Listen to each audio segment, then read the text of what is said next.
کبھی کبھی نا ہم اپنی زندگی کا جو نقشہ دل میں بناتے ہیں، قسمت آ کر اس کو اپنی مرضی کے رنگ بھر دیتی ہے، اور میری زندگی کا نقشہ بھی کچھ اسی طرح سے نکلا ہے۔ السلام علیکم guys, welcome back to my channel Fauji wife diaries. تو آج سے میں اپنی زندگی کی ایسی ایک بات شیئر کرنے والی ہوں کہ جو شاید آپ میں سے بہت سے لوگوں کی زندگی کے ساتھ ملتی جلتی ہے۔ میرا بچپن اور میری زندگی کا ایک بہت خوبصورت وقت راولاکوٹ آزاد کشمیر میں گزرا ہے۔ وہی پہاڑ، وہی ٹھنڈی ہوا، وہی اپنوں کے ساتھ گزرے ہوئے دن۔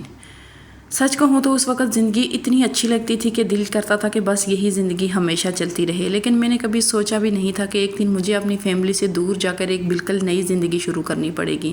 میں ہمیشہ سوچتی تھی کہ میری شادی بھی شاید راولاکوٹ میں ہی ہو جائے، لیکن قسمت نے شاید کہا نہیں بی بی، ابھی تو بہت گھومنا ہے آپ نے، ابھی تو بہت تھوڑا سا گھوما ہے اور بھی بہت زیادہ گھومنا ہے۔ شادی راولاکوٹ میں ہی ہوگی، لیکن شادی کے بعد مجھے اپنی فیملی سے دور جانا پڑے گا۔ اور سچ بتاؤں تو میں اپنی فیملی سے دور جانے کا سوچ بھی نہیں سکتی تھی۔ اپنے لوگ، اپنا گھر، اپنا شہر، یہ سب چھوڑنا آسان نہیں ہوتا، لیکن زندگی ہمیں کبھی کبھی ایسے راستوں پر لے کر چلتی ہے جس کا ہم نے خواب میں بھی نہیں سوچا ہوتا۔ پھر شوہر کے ساتھ جہاں جہاں پوسٹنگ ہوئی، وہاں کی زندگی بھی آہستہ آہستہ میری زندگی کا حصہ بنتی گئی۔ نئے شہر، نئے گھر، نئے لوگ اور ہر جگہ کے ساتھ ایک نئی یاد۔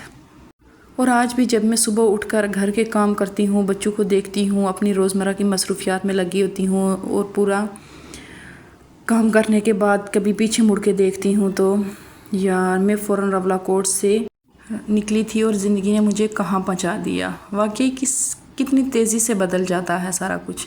ایک وقت تھا جب بس اپنے گھر والوں کے ساتھ رہنا ہی پوری دنیا لگتی تھی، اور آج اپنی ایک الگ دنیا ہے، اپنے بچے ہیں، اپنی ذمہ داریاں ہیں اور اپنی الگ کہانی ہے۔ اسی لیے میں نے سوچا کہ اپنی اس زندگی کے چھوٹے چھوٹے لمحے میں آپ کے ساتھ شیئر کرتی ہوں۔ کبھی ہنسی ہوگی، کبھی تھکن ہوتی ہے، کبھی خوشی ہوگی، کبھی شاید تھوڑی سی اداسی بھی، لیکن جو بھی ہوگا دل سے ہوگا۔ ویسے آپ میری ویڈیو پاکستان کے کس شہر یا کس علاقے سے دیکھ رہے ہیں، کمنٹ سیکشن میں مجھے ضرور بتانا، کیونکہ واقعی میں مجھے جاننا ہے کہ میری یہ چھوٹی سی دنیا کہاں کہاں تک پہنچ رہی ہے، کہاں سے نکلی اور کہاں تک پہنچی۔ میری اس ویڈیو میں میرا حصہ بننا چاہتے ہیں تو میری روزمرہ کی زندگی، فیملی، سفر اور چھوٹی چھوٹی خوشیاں میرے ساتھ دیکھنا چاہتے ہیں، تو میری کہانی کی پوری شروعات ابھی سٹارٹ ہوئی ہے۔ تو میرے ساتھ جڑے رہیں، تو میں اپنی لائف کی، اپنے فوجی صاحب کے ساتھ جو سفر ہوگا میں آپ لوگوں کے ساتھ پوری ویڈیو آپ لوگوں کے ساتھ شیئر کروں گی، اور آگے کی کہانی ابھی باقی ہے۔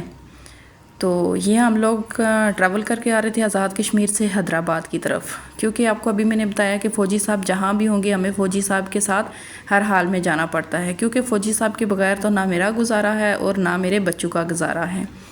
تو اس لیے فوجی صاحب کو ہم اکیلا کبھی بھی نہیں چھوڑ سکتے۔ فوجی صاحب ادھر ڈیوٹی پہ اور ہم لوگ ان کے گھر میں انتظار کرنا ہوتا ہے، اور کبھی کبھی ہم لوگ فوجی صاحب کے بنا ہی بچوں کو لے کے میں باہر نکل جاتی ہوں، کیونکہ فوجی صاحب کے پاس تو ٹائم نہیں ہوتا اور میرے بچے بہت زیادہ ویٹ کرتے رہتے ہیں۔